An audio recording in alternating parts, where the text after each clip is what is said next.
topic for today is business tools, frameworks, and ideologies to use in your personal life. So I think there's a lot of stuff that we maybe do at work that we may not realize we can actually apply to our own life to level up in a lot of different areas. So let's get into it. I will try to use examples wherever I can. So project management. When it comes to actually managing your tasks, this will bring your stress level down so much if you actually create like a project management framework type system to keep track of everything. So example that I did for another video is right here. So yeah, basically you get the drift. I mean, there's so many different ways that you could do this. You could do this in Asana. You could do this like in many different platforms. But anyway, just having a system is going to be a game changer. Moving on to SOPs. I think this one is maybe a little bit more niche, but when it comes to standard operating procedures, if you have things that you do often, but that you still need like a list, like you don't have it memorized, then why not actually make an SOP for it? Here, an example I've put is packing checklist. I did that for a different video. So it's just a list. It's not like super pretty or anything. It has automated buttons so that you can add different ones, but the example I did was summer edition, so it automatically would add that if you're going to like somewhere with a warm climate. But yeah, so like why not just actually write it out and not have to think about it every time you do it.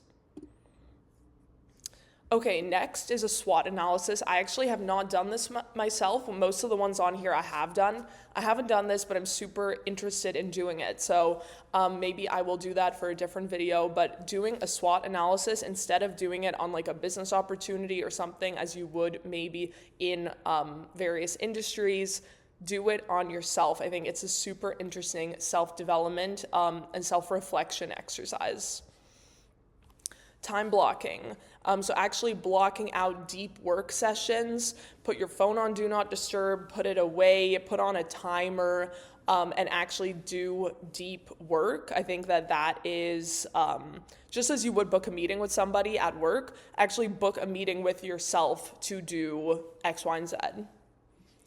Eisenhower matrix has to do with prioritization. So it's like making sure that you're not like just randomly working on stuff, but actually doing so on a basis where you are considering priority and urgency. I am going to flip back to this because I think it's a good example because it's sorted into actionable, high priority, like lower priority, just kind of like for fun type of stuff, not actionable. So I think that if you put all your tasks in like that, that's super helpful. I also did this for a different video where I have it based on like work stuff, personal stuff. So like segregating your tasks as much as possible is going to make it a lot easier to not get overwhelmed and just work in the most efficient way possible. Delegation frameworks, like simplifying your life to basically delegate to others or to softwares where you may not have the expertise, like whether that's like a wealth manager or maybe that might just be like automating your payments or automating like maybe if you always order like the same like something from Amazon every month, like I don't know, shampoo, something like that, you can automate that. Like you can just like make it a recurring purchase. Little things like that can save you brain space more than you may realize. The Pareto principle, I actually don't know if I'm saying that right, but basically the 80-20 rule, realizing that like, for example, 20% of your morning routine gives you 80% of the calm, just focus on those parts, like just like scrap the rest of it, be efficient. Design thinking. So use it for, say, like problem solving, basically create something and then actually try it and then iterate on it. So like you don't have to lock everything in stone. Maybe I created like this like physical activity routine to try to work more natural, like not exercise necessarily, but like just random things that are like basically to intersperse physical activity throughout my day. Maybe this like, you know, doesn't work for you. You tried for 7 days and then you iterate on it and tweak it as time goes on. So that is design thinking in essence.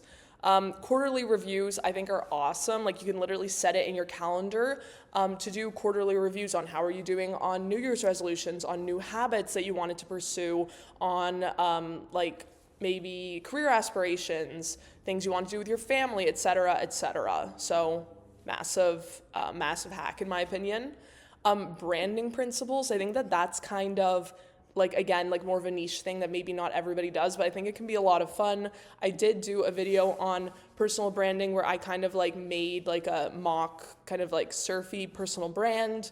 I personally think it's a lot of fun, and I actually think that I explain in that video why I actually think it can be really helpful to you, even if you're not like maybe in an industry where that feels super relevant. Constraint-based creativity is sort of related to Parkinson's law, which I also did a video on. So for example, if you have a task, you're gonna do it in, like, actually tell yourself how long it's gonna take, and then you just make it work.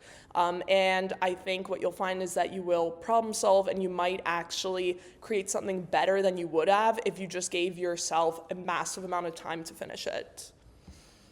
And lastly, KPIs. So I think like a lot of people already do this in terms of health tracking. Maybe you have like an Aura ring or a Whoop, but sort of like create the KPIs for your life.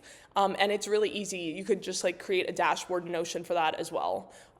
So yeah, I haven't done that particular one, but definitely would be interested in doing it in the future.